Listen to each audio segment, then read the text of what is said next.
आज की इस वीडियो में हम बात करेंगे निरक्षित बच्चों को वित्तीय सहायता राशि की बच्चों को 1600 रुपये मासिक पेंशन मिलती है, उसको किस तरह से आवेदन करें, पूरी जानकारी आपको इस वीडियो में मिलेगी।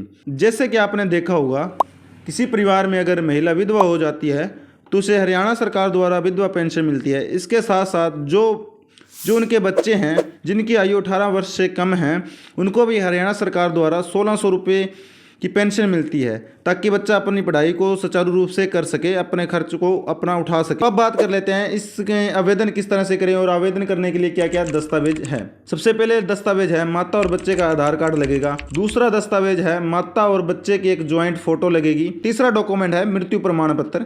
चौथा डॉक्यूमेंट है वोटर ID कार्ड, जो कि 2015 से पहले का होना चाहिए। अगर महिला के पास 2015 से पहले का वोटर कार्ड नहीं है तो इस केस में वो हरियाणा रेजिडेंट भी लगा सकती है। सिक्स्थ डॉक्यूमेंट है बैंक अकाउंट, जो कि बच्चा और माता का एक ज्वाइंट होना चाहिए।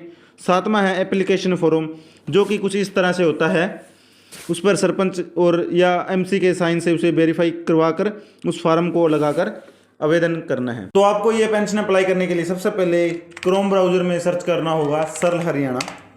जैसे ही आप सरल हरियाणा सेलेक्ट करेंगे तो आप सरल हरियाणा की होम पेज पर आ जाएंगे। आप यहाँ से अपनी सिटीजन ID या सरल कियोस्क से अप्लाई कर सकते हो।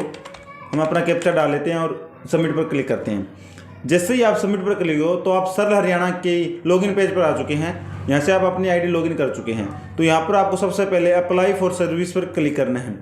जैसे ही आप अप्लाई फॉर सर्विस पर क्लिक करोगे, व्यू ऑल अवेलेबल सर्विस पर क्लिक करना है। उसके बाद आपको सरल हरियाणा में जितनी भी सर्विस है उसकी पूरी डिटेल आपको यहाँ पर शो करेगी। पूरी की पूरी स्कीम्स के बारे में होगा। तो आपको यहाँ पर सर्च करना होगा फाइनेंशियल, और आपको 6 नंबर कॉलम में लिखा आएगा फाइनेंशियल असिस्टेंस डिस्ट्रीब्यूट चिल्ड्रन पर क्लिक करना है। उसके बाद अगर आपने फार्म को डाउनलोड करना है, इस फार्म पर आपको सरपंच या MC से वेरीफाई करना होगा। इस फार्म को आपको पहले फिल करना होगा। सबसे पहले यहाँ पर आवेदक की फ़ोटो लगानी होगी, जो कि माता होती है। उसके बाद उसके कितने बच्चे हैं, अगर एक बच्चे तो एक फ़ोटो लगेगी, अगर उस माता के 2 बच्चे हैं तो 2 फोटो लगेगी। तो यहाँ सबसे पहले आपको जिला सिलेक्ट करना होगा, उसके बाद उसका शहर सेलेक्ट करना होगा, उसके बाद उसका ग्राम या वार्ड नंबर सेलेक्ट करना होगा, और उसके बाद आवेदन तिथि, उसने कौन सी डेट को आवेदन किया है। तो लिखा होगा एक, सबसे पहले लिखा होगा बच्चे का जन्म तिथि। तो आपको सबसे पहले बच्चे के नाम लिखना होगा, उसके बाद उसकी जन्म तिथि लिखनी होगी। बच्चे 1 से ज़्यादा है तो आपको यहाँ उनका भी बायोडाटा देना होगा। उसके बाद संरक्षण का नाम, जैसे संरक्षण दादी भी हो सकती है और माँ भी हो सकती है। उसके बाद संरक्षण से बच्चे का रिश्ता, भी बच्चे का संरक्षण के साथ क्या रिश्ता है, अब आवेदन का उस बच्चे के साथ क्या रिश्ता है। उसके बाद संरक्षण का पूरा स्थायी पता लिखना होगा। उसके बाद उसका पिन कोड लिखना होगा। उसके बाद आवेदक है, उस आवेदक का आपको यहाँ आधार नंबर लिखना होगा। और उसके बाद बच्चे के साथ उसका एक ज्वाइंट अकाउंट होना चाहिए, जो ज्वाइंट अकाउंट जो फैमिली ID में उसको वेरीफाई करवा लेना होगा। उसके बाद उसका बैंक अकाउंट नाम लिखना होगा। उसके बाद उस बैंक अकाउंट का शाखा लिखनी होगी, उसका IFSC कोड लिखना होगा, उसकी बैंक खाता संख्या लिखनी होगी। उसके बाद उसकी 8 नंबर कॉलम में पूछ रहा है कैटेगरी, वह कौन सी है, SC है, BC है या अन्य से वो बिलोंग करता है। उसके बाद निरक्षिता का कारण, संरक्षण की निरक्षित होने का कारण क्या है, वो आपको यहाँ पर लिखना होगा। उसके बाद आवेदक 10 नंबर कॉलम में बच्चे का निरक्षित का कारण आपको देना होगा। उसके बाद उसकी गरीब सूची नंबर है तो उसका नंबर लिखना होगा। जैसे उसके पास अगर BPL कार्ड है, AY कार्ड है तो उसका नंबर यहाँ पर लिखना होगा। उसके बाद आवेदक हरियाणा से है तो उसको यस करना है। तो 13 नंबर कॉलम में लिखना होगा संरक्षण का पहचान पत्र। आवेदक का यहाँ पर उसको पहचान पत्र यानी अपना वोटर कार्ड नंबर डालना होगा। 14 नंबर कॉलम में यहाँ लिखा है क्या आवेदक सरकारी, अर्ध सरकारी, स्थानीय निकाय बोर्ड, निगम या किसी उद्यम में नौकरी कर रहा है या सेवानिवृत्त है, तो उसको यस या नो करना है। अगर है तो उसका पूरा बायोडाटा देना है, अगर नहीं है तो उसको नो कर देना है। उसके बाद 15 नंबर कॉलम में पूछ रहा है क्या आवेदक सरकारी, अर्ध सरकारी, स्थानीय निकासी बोर्ड, कंपनी जिस पेंशन ले रहा है या नहीं ले रहा है, उसको यस या नो करना है। अगर ले रहा है तो यस कर दे, अदरवाइज इसको नो कर दे। उसके बाद 16 नंबर कॉलम में पूछ रहा है संरक्षण की सभी साधनों से वार्षिक आय कितनी है, वो आपको यहाँ पर डालनी होगी। उसके बाद संरक्षण का मोबाइल नंबर डालना होगा। उसके बाद आवेदक का यहाँ पर हस्ताक्षर अंगूठा लगाना होगा। उसके बाद सेकंड फॉर्म में आपको शपथ पत्र है। शपथ पत्र में आपको सबसे पहले आवेदक का नाम लिखना होगा, उसके पुत्र पति पत्नी का नाम लिखना होगा। उसके बाद उसका जो पूरा एड्रेस है वो आपको यहाँ पर टाइप करना होगा। उसके बाद स्थापक, इसने एप्लीकेशन को किसने स्थापन किया है, सरपंच ने किया है, नंबरदार ने, बोर्ड परिषद में या राजपत्रित अधिकारी जो वेरीफाई किया है उसका यहाँ पद और नाम लिखना होगा, उसको एक स्टाम्प लगानी होगी। उसके बाद आवेदक का यहाँ पर अंगूठा लगाना होगा।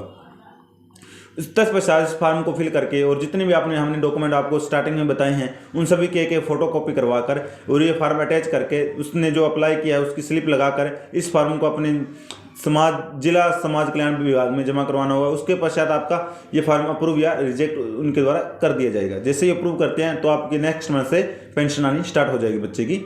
तो अब बात कर लेते हैं ऑनलाइन इसको कैसे अप्लाई करेंगे। तो सबसे पहले हमें डिस्ट्रीब्यूट चिल्ड्रन पर क्लिक करना होगा, प्रोसीड टू अप्लाई पर क्लिक करना होगा। तो हमें व्यू फैमिली आईडी पर क्लिक करना है। जैसे ही वहाँ अपनी फैमिली आईडी डालेंगे तो सेंड OTP पर क्लिक करेंगे। उसके बाद जो हमारा रजिस्टर नंबर है फैमिली आईडी में और ये रिकॉर्ड में जो उसके बाद जो एप्लीकेंट है उसका हमें नाम सेलेक्ट करना होगा और ओके पर क्लिक करना है। उसके बाद उसकी फैमिली आईडी आ जाएगी, उसके चिल्ड्रनों की संख्या आ जाएगी, 1 है या 2 है। उसके बाद एप्लीकेंट का नाम आ जाएगा, उसके हस्बैंड का नाम, ईमेल। उसके बाद उसकी 50 KB से कम फोटो आपको यहाँ पर अपलोड करनी होगी। तो हम एक डेमो फोटो आपको अपलोड करके दिखाते हैं। उसके बाद उसका डिस्ट्रिक्ट है, आइडेंटिटी ऑफ लोकेशन में सबसे पहले डिस्ट्रिक्ट आएगा, ब्लॉक टाउन आएगा और विलेज का नाम आएगा। उसके बाद उसकी जो एप्लीकेशन डिटेल है वो आएगी, गार्जियन एनुअल इंस्ट्रक्शन की वर्ष क्या है, कितनी है। उसके बाद आपको यहाँ पर रीजन ऑफ डिस्ट्रीब्यूट निरक्षित होने का कारण आपको डालना होगा, जैसे हस्बैंड डेथ है या सन डेथ है या जो भी उसका है उसको कारण आपको यहाँ पर डालना होगा। तो इसको येस या नो करना है। उसके बाद अगर वो पेंशन नहीं ले रहा तो इसको नो करना। उसके बाद वो यहाँ पूछा है कि आप हरियाणा से आवेदन है, ये ऑटोमेटिक आपको फैमिली आईडी में येस या नो होगा। अगर येस है तभी आप इस फॉर्म को भर सकते हो, अगर यहाँ पर नो है तो आप इस फॉर्म को नहीं भर सकते। उसके बाद सबसे पहले आपको चाइल्ड 1 में उसके फर्स्ट चाइल्ड की डिटेल डालनी है। अगर वो 1 से 2 है, अगर 2 है तो आपको सेकंड चाइल्ड ऑप्शन आ जाएगा, अगर 1 है तो इसको सिंगल है। उसके बाद उसका एक फोटो डालना होगा। उसके बाद उसके जो रिलेशन है हमें वो डालनी होगी, उसके साथ उसका क्या रिलेशन है। उसके बाद एप्लीकेशन की बैंक डिटेल आ जाएगी, जो उसने अकाउंट उसने वेरीफाई करवा रखा है। सबसे पहले उसका अकाउंट नंबर आएगा, उसके बाद IFSC कोड और उसका बैंक नाम आपको यहाँ होगा।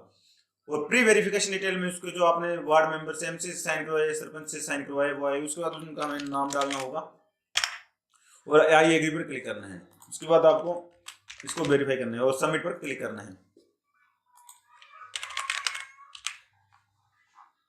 सबमिट पर क्लिक करना है।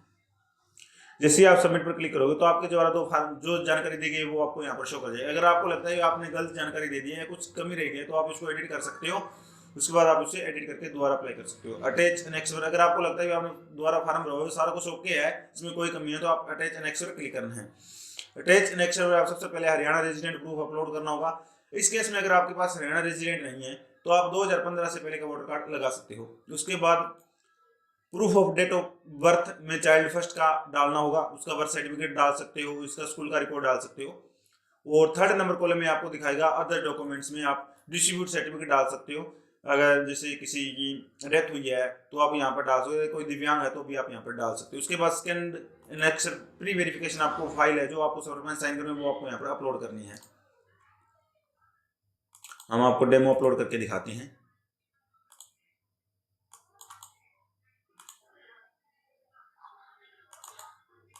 ये फाइल 1 MB से कम होनी चाहिए, ये भी आपको ध्यान रखना होगा। अगर 1 MB से ज़्यादा PDF है तो ये नहीं उठाएगा। तो आपको इसके बाद जैसे आप अपने डॉक्यूमेंट अपलोड करते हो तो आप सेव एनेक्स पर क्लिक कर देना। उसके बाद आपको मेक ए पेमेंट का ऑप्शन देगा। अगर आप CSC से अप्लाई करें तो आपको मेक ए पेमेंट का ऑप्शन दिखेगा। अगर आप CSC से अप्लाई नहीं कर रहे हो तो आपको ये ऑप्शन नहीं दिखेगा।